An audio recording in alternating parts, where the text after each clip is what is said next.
Құрметті оқырмандар, Тараз қаласының көшелері бойынша бір көше, бір тарих атты бейнегалереяны назарларыңызға ұсынамыз. Ғазиз Әбдібекұлы Байтасов 1971 жылы 3 сәуірде Жамбыл облысы Түймекент ауылында дүниеге келген.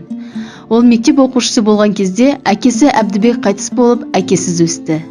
Мектепте жақсы оқып, көшбасшы болды. Мектеп бітірген соң жоғарғы білім іздеп 1997 жылы Қараған политехникалық университетіне түседі.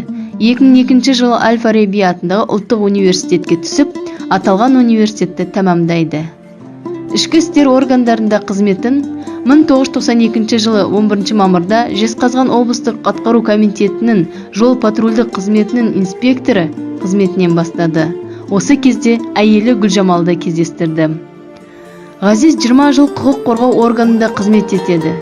20 жылға жуық жұмыс істегеннен кейін капитан атағына дейін көтеріліп, 2 және 3 дәрежелі ішкі істер органдарында мінсіз қызметі үшін медаль грамоталар алды. 2011 жылдың 11 қарашасында жұма күні Ғазиз майор атағын алу үшін құжаттар жинаған еді.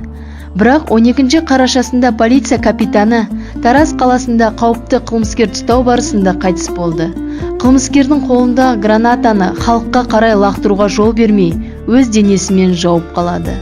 Осы ерлігі үшін оған Қазақстанның халық қаһарманы атағы беріледі. Артында жұбайы мен 2 ұлы қалды.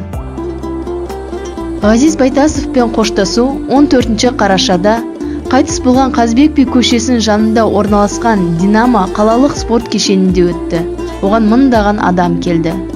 2011 жылғы 14 желтоқсанда Қазақстан президенті Нұрсұлтан Назарбаев жол полициясының жесіріне Гүлжамал Тәжиеваға алтын жұлдыз белгісін, халық қаһарманы және отан орденін табыс етті. Жол полициясының жерлеу орнында 5 метрлік ескерткіш тұрғызылды. Ескерткіште оның портреті мен батырға арналған өлеңдері, сондай-ақ халық қаһарманының ең жоғары мемлекеттік наградасының белгісі бар.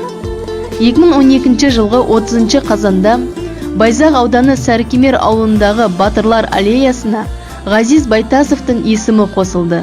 Тараз қаласында полицейге ескерткіш орнатылды.